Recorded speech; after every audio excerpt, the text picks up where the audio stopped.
Hello and welcome to Geeking Out About It. My name is Chance and we're here today to talk about The Legend of Korra. Over to my left is Alissa, you probably recognize her from last episode, as well as Sam and Austin below me. Hooah! OG! Yeah, let's just get right into it. The Legend of Korra was first released in 2012 as a follow-up series to Avatar: The Last Airbender. It was created by the same original creators, and it takes place roughly 70 years after the end of Avatar.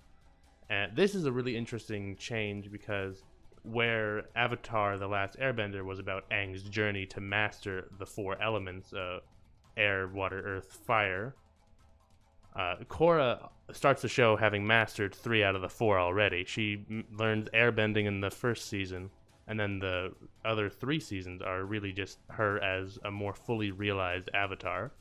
Yeah, and another big difference is Korra is always presented as very powerful, and she knows it too. Aang was always a powerful avatar. He could do things like save an entire village having not mastered all of the elements, but he was always humble. He didn't believe he was powerful. He always thought he was a little bit more on the weak side, and he liked to approach his problems with tact and cunning because he didn't feel like he could just brute force his way through it.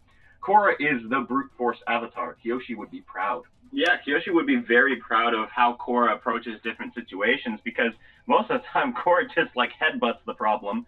Aang was very much he'll dance around it, and that very well ties into the air nomad way, which is like approach things with the flow as opposed to where Korra's idea of conflict resolution. Yeah, Korra's idea of conflict resolution is just to shoot fire at the problem. I hope there's one nearby. Who do you think you are? Why don't you come and find out? Got an idea about who I am now? And that's actually that's the main plot point for season 1. It's why she has so much difficulty learning airbending, and it takes her a whole season, is because she's not very good at moving around the problem. She likes to just bash through them. There's one scene in particular that stands out to this when Tenzin is taking her through, and by the way, Tenzin is the son of Aang, her airbending teacher, and he's taking her through this training course where there's a bunch of the spinning boards, and they're trying to get through the spinning boards. She just blows them up. You know, it's a 10,000-year-old airbending relic, and she explodes it instead of just going through it, because that's the kind of avatar she is. Mm-hmm. Yeah, her personality seems a lot more fitting for someone from the Fire Nation rather than the Southern Water Tribe, but, you know. She's more like an earthbender, really. Direct assault. Yeah. Off would have been easy training. You know, one could argue that the Avatar has elements of all the nations. Whoa! Blew my mind with that revelation right there. Oh my god. Wow, that's like almost like it's the premise of the whole series. Wow. Yeah. Although it should also be mentioned that while Korra is presented as this ultra-powerful avatar, basically everything she goes up against is also ultra-powerful in the show. Avatar: The Last Airbender, The Legend of Korra. Even her companions are ridiculously strong now. Remember how lightning was a really cool thing back in Avatar: The Last Airbender? There was only like 3 people who could shoot lightning. Now everybody can shoot lightning, and one of her friends is just a casual lightning shooter. Lightning without moving. Yep. Whoa! Hey, we realized while we were recording this that we didn't actually give much information about the other members of Team Avatar aside from Korra herself. So, starting off, we'll have Alissa introduce one of the characters.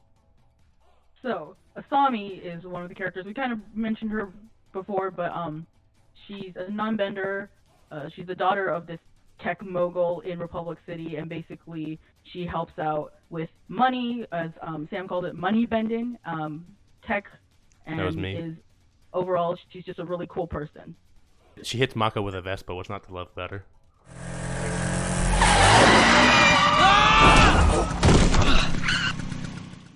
Right, and I have the next one, who is Mako. He is one of the 2 brothers of Mako and Bolin. They're crow benders. He is a firebender from a mixed background. I think his father was a firebender, his mother was an earthbender, or one way or the other. Yeah. And he is possibly the best at throwing lightning that there ever was. He just has to twitch his fingers and he throws lightning. He's real cool.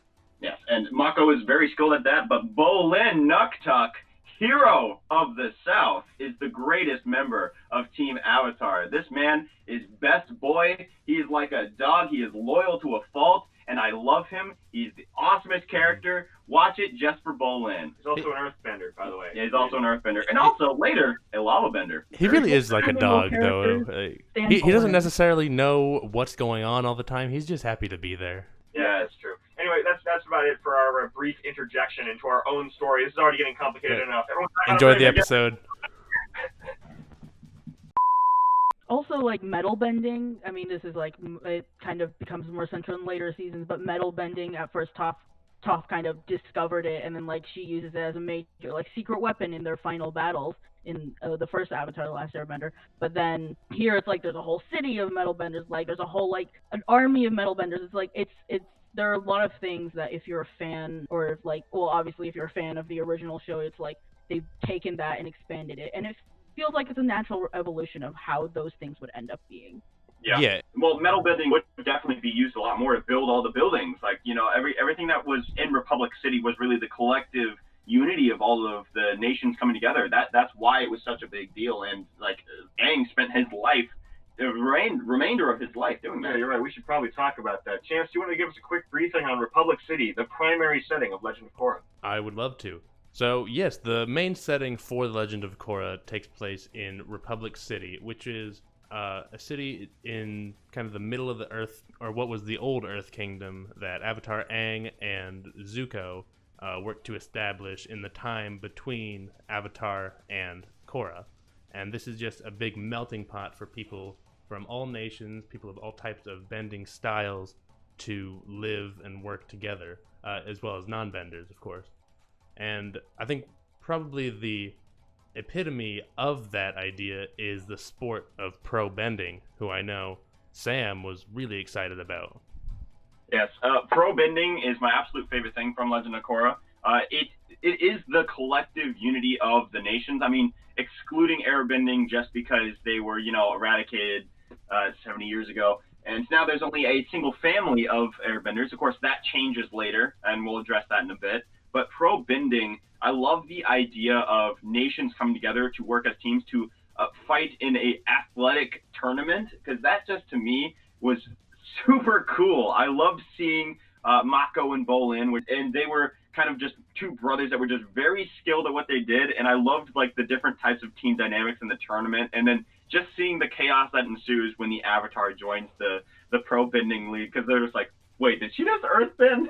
I don't know why they even let the Avatar join pro bending. That seems like cheating to me. I mean, they let her join if she only bends water. Like, I think it's fair if you stick to one element. Yeah, I guess. I wonder if you'd be allowed to change elements from, like, game to game or, like, season to season.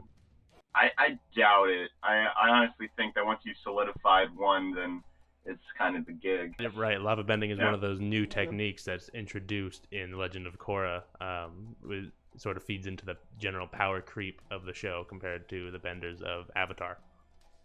I think it's necessary to address the different kind of stakes that they all lead up. Each of the seasons leads up to the next one in some way. Because season 1 has a focus on the equalizers by Amon. Yeah, the equalists. I said equalizers. Close enough. You also said Halo Infinity last week. But the Amon's organization and them kind of wanting to level the playing field between non-benders and benders because of that kind of power creep that we've been talking about there is very interesting, especially because Amon is probably one of the most powerful benders that we've ever seen with his psychic blood bending. That is scary.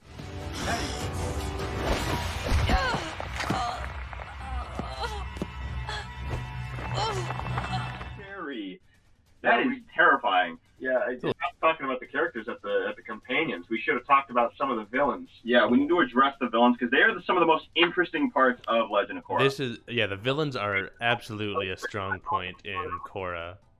Kind of bridging off of that last point, we should definitely talk about the villains in Legend of Korra. Definitely as what we've mentioned before, as opposed to Avatar: The Last Airbender, where it was this kind of central villain was the Fire Nation. We had the Team Avatar had to prevent the Fire Nation from taking over the world, and that was the kind of main central antagonist in Avatar: The Last Airbender. However, in Legend of Korra, there's a different villain character, villainous force in each season. So in the first season, we have the Equalists, who are led by Amon, it's a group of non-benders who are essentially trying to fight for equality and using sometimes very violent methods.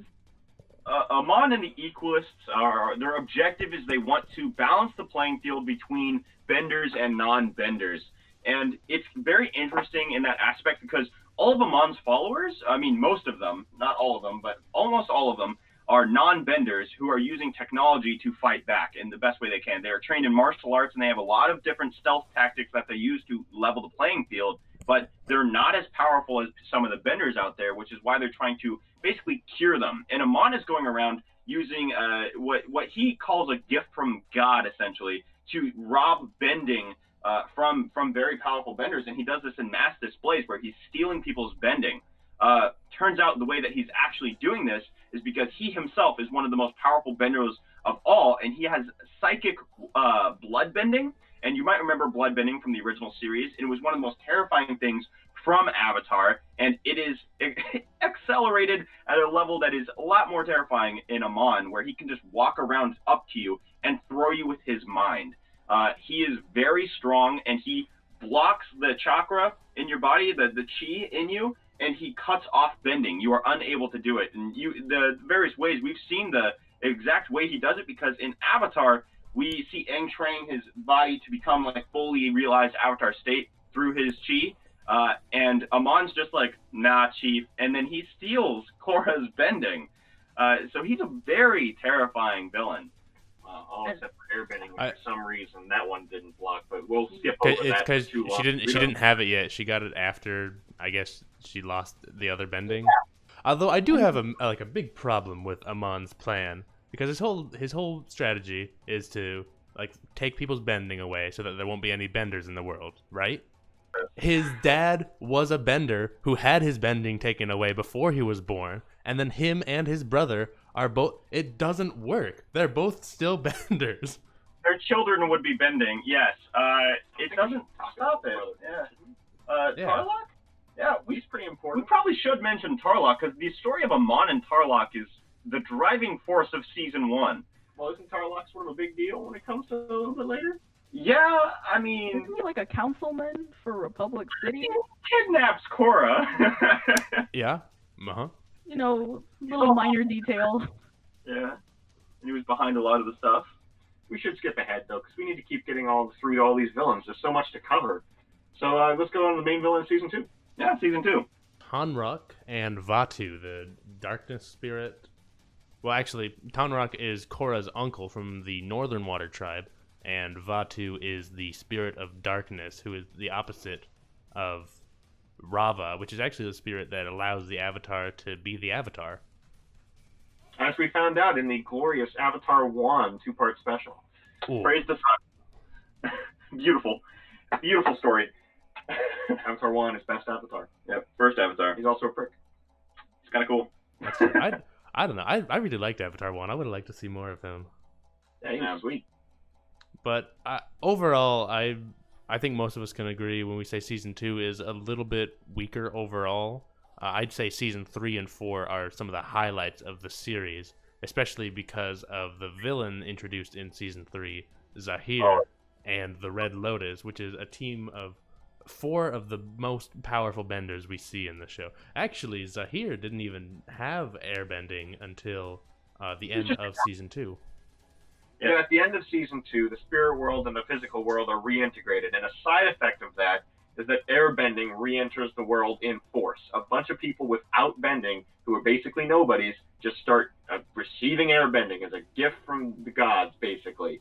And one of those people, unfortunately, happens to be the most talented and destructive terrorist the world had ever known. Yeah, leader of the Red Lotus, Zahir, this absolute madman, and he's my favorite character from Legend of Korra because the way that he presents himself is very interesting.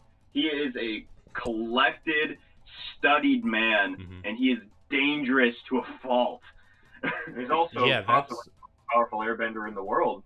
He's able to free himself of his mortal coil immediately and learn to fly. Yeah. Let go your earthly tether, enter the void.